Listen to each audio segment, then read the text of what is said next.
RSS के एजेंडे में यह है कि महिलाओं को सम्मान नहीं करना है। जय श्री राम तो बोलते हैं लेकिन सीताराम वो बोल नहीं सकते हैं, क्योंकि उन्हें महिलाओं से गुर्रेज है। हमेशा से उन्होंने महिलाओं को अपमानित किया है। भारतीय जनता पार्टी की जो राजनीति है, सम्राट चौधरी जी ने बता दिया कि भारतीय जनता पार्टी असंस्कारी है, क्योंकि उन्हीं के नेता गिरिराज सिंह ने यह बयान दिया था कि उनकी भी 3 बेटियां हैं और धन्य है लालू प्रसाद यादव जी जो रोहिणी आचार्य ऐसी बेटी को जन्म दिया है। उन्होंने बहुजनों की आवाज को जिंदा रखने के लिए अपनी किडनी को दान दे दिया। तो ये चीज भारतीय जनता पार्टी के लोगों को नहीं पच रहा है कि लालू जी उनके बीच में है, क्योंकि उन्होंने तो षड्यंत्र रचा था लालू जी को जेल में ही खत्म करने का। कौन लोग? भारतीय जनता पार्टी के लोग, आरएसएस के लोग, क्योंकि उनके लड़ाई में लालू यादव ही ऐसे शख्स हैं जो सांप्रदायिक शक्ति के खिलाफ आज भी अडिग हैं, खड़े हैं, हारे नहीं हैं। और वो बोलते हैं हमेशा खुले मंचों से कि हम ना झुके थे ना झुकेंगे। लालू यादव जी से लड़ने के लिए उनके आका नरेंद्र मोदी और अमित शाह जी तो टिक ही नहीं पाए। ये कहाँ ऐरू गैरू नथु खैरू आ गए हैं यहाँ पे, जो यहीं के पाठशाला, राष्ट्रीय जनता दल के पाठशाला से पढ़ के अभी भारतीय जनता पार्टी के उप मुख्यमंत्री बने हुए हैं। सम्राट चौधरी जी के साथ साथ उनके पिताजी और उनके माताजी भी राष्ट्रीय जनता दल के सदस्य और मंत्री रह चुके हैं। मैं उनसे आपके इस चैनल के माध्यम से पूछना चाहता हूं कि आपने किस अंग का दान किया था जब आपके पिताजी कांग्रेस से जनता दल में कूच किए थे? यहाँ पे उन्हें एमएलए बनाया गया, यहाँ पे वो एमपी बनते हैं, यहाँ पे वो मंत्री बनते हैं, उसके साथ साथ आपको भी मंत्री बनाया जाता है। तो फिर आपने किस अंग का दान किया था राष्ट्रीय जनता दल में? बिहार के उप मुख्यमंत्री सम्राट चौधरी बयान देते हैं कि लालू प्रसाद यादव अपने परिवार को भी नहीं छोड़ा।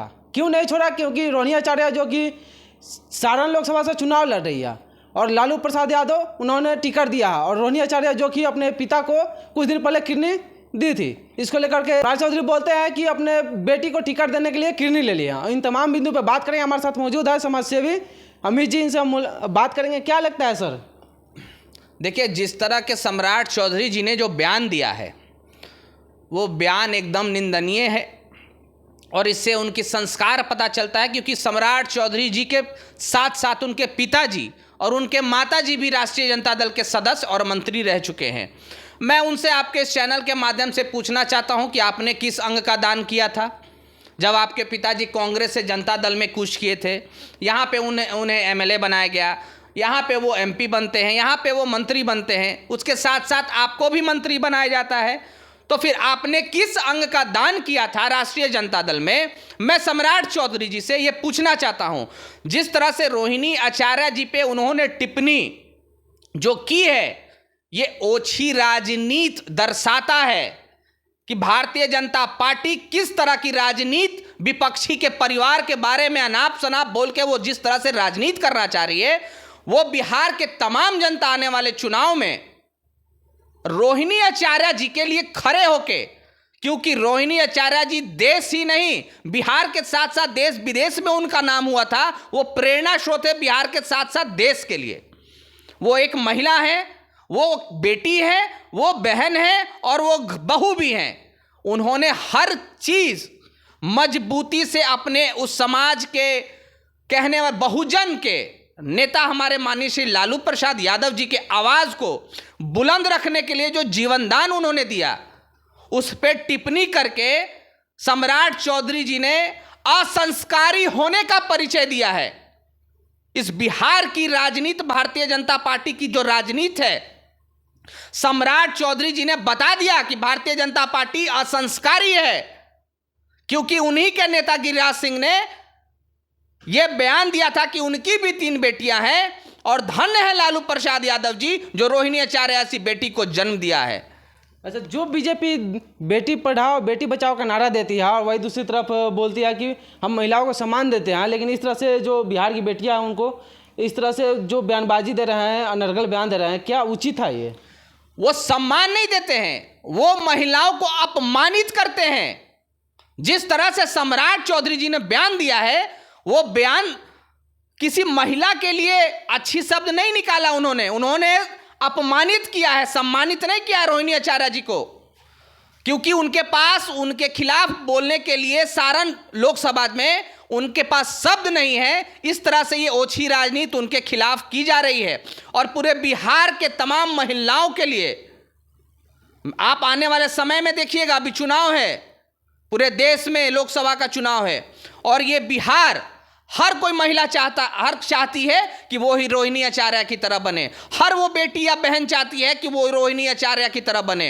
हर वो पिता चाहता है कि हमको भी रोहिणी आचार्य की तरह बेटी हो।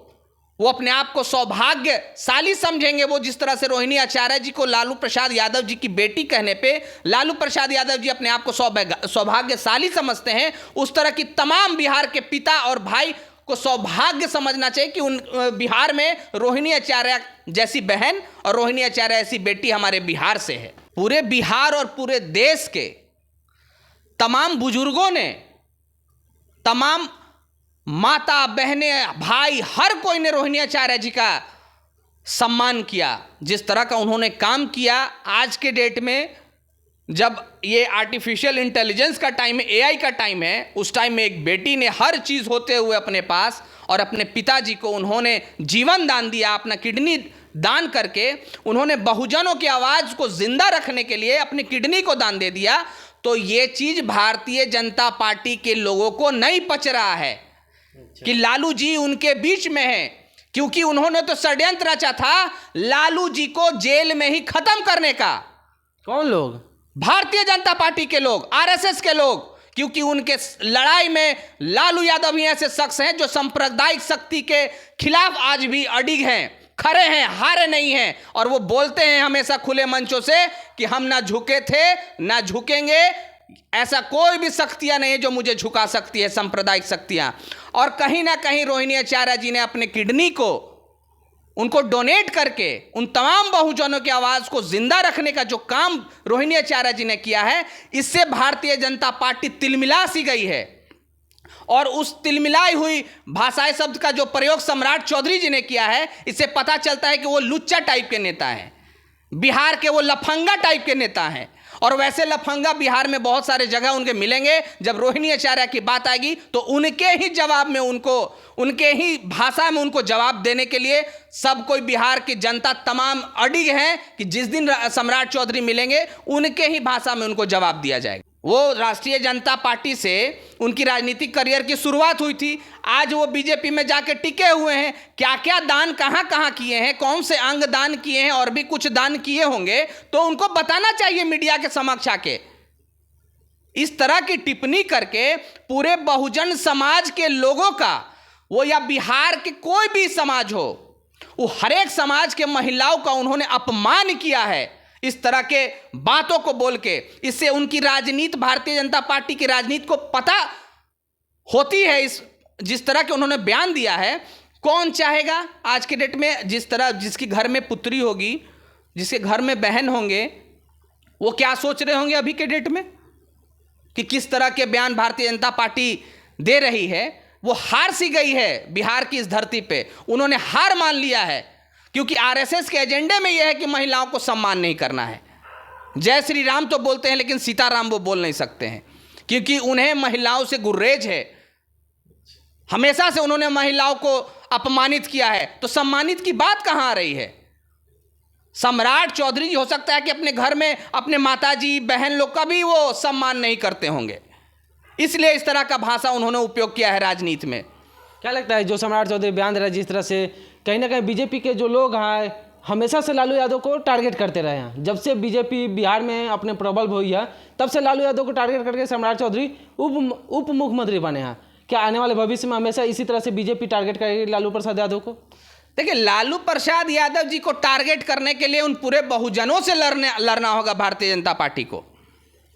जिस तरह से भाषा का वो उपयोग करवा रही है बिहार के उप मुख्यमंत्री के द्वारा, लालू प्रसाद यादव जी जीवट आदमी हैं, उनसे लड़ने के लिए आपको कमर कस के रहना होगा।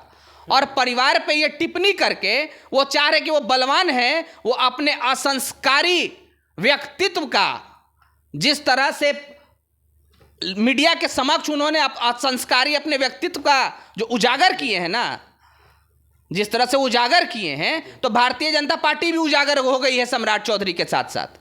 इसलिए विशेष लालू यादव जी से लड़ने के लिए उनके आका नरेंद्र मोदी और अमित शाह जी तो टिक ही नहीं पाए। ये कहाँ ऐरू गैरू नथु खैरू आ गए हैं यहाँ पे, जो यहीं के पाठशाला, राष्ट्रीय जनता दल के पाठशाला से पढ़ के अभी भारतीय जनता पार्टी के उप मुख्यमंत्री बने हुए हैं। रोहिणी आचार्य जी सारण की धरती पर जा रही हैं, क्या लगता है? जाना चाहिए। मानिए वो लालू प्रसाद यादव जी का परंपरागत सीट रहा है। लालू यादव जी संघर्षों के दौर में सारण की धरती से ही लोकसभा के सांसद हुआ करते थे, और आज उनका रोहिणी आचार्य जी का जाना एक बहुत अच्छा संदेश है सारण की धरती पे। वहाँ की बहन, वहाँ का भाई, वहाँ के चाचा लोग हाथ उठा के खड़े हैं उनको आशीर्वाद देने के लिए, चाहे वो किसी समाज, किसी वर्ग के हों। आप देख लीजिएगा 4 जून को वो रिकॉर्ड वोट से सारण की धरती से वो जीत के देश के सदन में वो बैठेंगी। जिस तरह से लालू प्रसाद यादव पहली बार चुनाव जीते थे, क्या लगता है कि रोहिणी आचार्य पहली बार फिर से अपने पिताजी के जो गृह क्षेत्र था वहाँ से फिर से अपना दोहराएगी? एकदम दोहराएंगी। वो परचम के साथ साथ रिकॉर्ड मतों से वो जीत के देश के सदन में बैठेंगी। अच्छा, चलिए, तो हमारे साथ अमित जी थे जो कि अपने बातों को राष्ट्रीय जनता दल पे जिस तरह से कटाक्ष किया गया लालू प्रसाद यादव के ऊपर, वो अपने बातों को बेबाकी से रखा है। इन तमाम बिंदु पे क्या सोचते हैं आप अपना राय कमेंट में जरूर साझा कीजिएगा।